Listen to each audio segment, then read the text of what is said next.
मराठी राजभाषा दिनाचं औचित्य साधून मनसेकडून आता ग्रंथोत्सव 2026ला सुरुवात झालेली आहे। मी सध्या रुईया कॉलेजच्या समोर आहे आणि या ठिकाणची ही सगळी दृश्य आपण पाहतोय।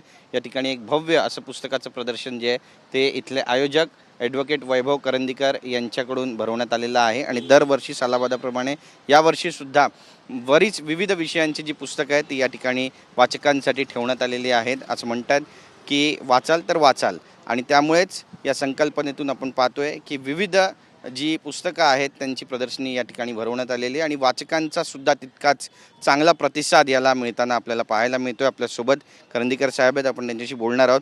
कशा पद्धतीचा प्रतिसाद मिळतोय वाचकांकडून या ठिकाणी आणि अशा पद्धतीनं पुस्तक प्रदर्शन भरवणं किती महत्त्वाचं आहे?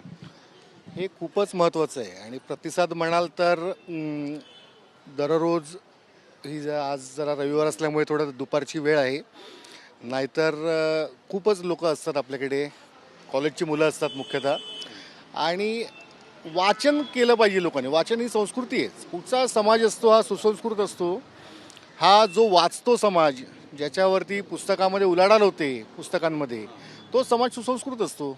म्हणून लोकांनी वाचलं पाहिजे, कारण की जर विकसित भारत व्हायचा असेल तर लोकांनी वाचणं गरजेचं आहे। नक्कीच मराठी एकीकडे आपण पाहतो की मराठीचा टक्का कमी होतो। आपण पाहतो की सगळी मराठी पुस्तकं आहेत, विविध भाषांची पण पुस्तकं आहेत, त्यामुळे मराठी माणसामध्ये रुजवण्यासाठी आणि इतर भाषांमध्ये रुजवण्यासाठीचा हा सगळा प्रयत्न। हो, नक्कीच। मी तर असं म्हणतो की तुम्ही ना लहानपणापासूनच मुलांना पुस्तकाला स्पर्श करू द्या। पुस्तकं जरी हाताळतील मुलं, जेव्हा स्पर्श करतील त्यावेळेला वाचनाची, पुस्तकांची आपोआपच आवड निर्माण होईल आणि ही आवड ही जोपासली पाहिजे। कारण का याचा जमाना आहे, याच्या जमान्यामध्ये सगळी युवा पिढी जी आहे ती मोबाईलमध्ये, जे जेनजी आहेत विशेष करून अल्फा आहेत ते सुद्धा मोबाईलमध्ये आजकाल व्यस्त असतात। त्यांच्यासाठी पुस्तकाचं वेड लागणं पालकांपुढे किती महत्त्वाचं आहे आणि त्यांच्यापुढे किती मोठं जबाबदारी आहे? खूपच महत्त्वाचं आहे। आणि सगळ्यात महत्त्वाचं म्हणजे तुम्ही जेव्हा लहान असताना, लहान मुलं जेव्हा लहान आहेत तेव्हा त्यांच्या हातातनं मोबाईल काढून घ्या आणि त्यांच्या हातात पुस्तक द्या, असं मी प्रत्येकाला आग्रहाने सांगेन। याचं कारण का की तुम्ही मोबाईलवर जेव्हा बघता, जे इमेजेस असतात, पिक्चर्स आहेत, ती डोक्यामध्ये राहत नाहीत तुमच्या, आणि हे सायंटिफिकली प्रूव्ह झालेलं आहे। जे तुम्ही छापलेलं वाचता ते तुमच्या डोक्यामध्ये नक्कीच ते टिकून राहतं। म्हणून AI असू दे किंवा काही असू दे, पुस्तकाला पर्याय नाही। छापलेलं वाचा, त्याच्यावर विचार करा, त्याच्यावर चर्चा करा। जो समाज पुस्तकावर चर्चा करतो तो समाज पुढे जातो निश्चितच।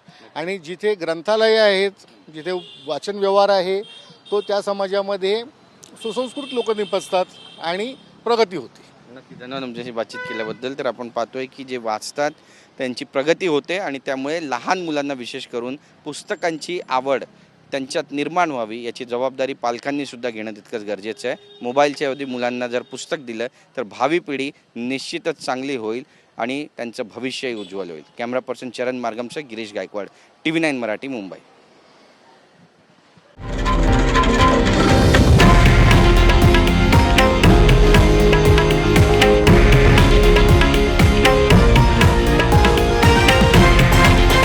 हे आहे देशातील नंबर 1 न्यूज नेटवर्क आणि आपण पाहत आहात TV9 मराठी, एकमेव।